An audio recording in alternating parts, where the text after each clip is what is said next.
మావా ఏంటి బస్సులో ఆడోళ్ళ సీట్ మీద ఉంగి వాళ్తున్నావు? ఈ విషయం సరదాగా అత్తగా చెప్పమంటావేంటి? చూచొచ్చావంటరా సరే వా. సరే గాని ఈ విషయం నువ్వు మీ అత్తకి చెప్పకుండా ఉండాలంటే నేను నీకేమి ఇవ్వాలి? నాకు ఒక కూల్ డ్రింక్ కావాలి, 2 కొబ్బరి కావాలి, 4 జీళ్లు కావాలి, 4 చక్కెరకెళ్ళి కావాలి. ఆ తర్వాత నన్ను తిను, దరిద్రం వదిలిపోతాయి. కూల్ డ్రింక్ అంటే పర్వాలేదు, ఎందుకంటే నాకు కూడా దాకా వేస్తుంది కాబట్టి. తాగుదాం పద. అదిగో కూల్ డ్రింక్ షాప్ పద. ఇదిగో బాబా చల్లటి 2 కూల్ డ్రింక్లు, అందులో ఒకటి సీపుది ఈడికి. అలాగేనండి. వద్దయా తెరవబాక. ఏమైంది మావా? పరుసు కొట్టేశారు ఎవడో. మరి కొట్టారు. ఆడోళ్ళ మీదకి ఒళ్ళు మరిచి ఉంగంగి చూస్తుంటే పరుసు కొట్టేస్తారు, పంచ కొట్టేస్తారు. ఇప్పుడు ఎట్టాగరా మనం దిగిన బస్సు కూడా వెళ్ళిపోయిందే.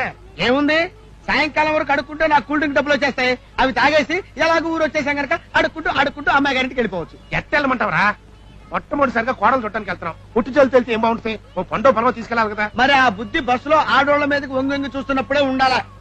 సరే ఎలాగ అడుగుతున్నావు కాబట్టి ఆ చేయలాగి ఈ వాచ్ అమ్మేస్తా. నా వాచ్ అమ్మడం రా, ఉంగరం అమ్మచ్చు కదా. తప్పు చేసింది నువ్వు, శిక్ష అనుభవించాల్సింది కూడా నువ్వే.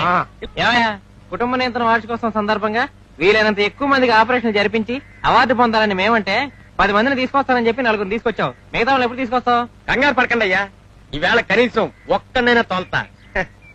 ఏ పల్లెటూరు బయటైనా దొరకకుండా పోతాడా?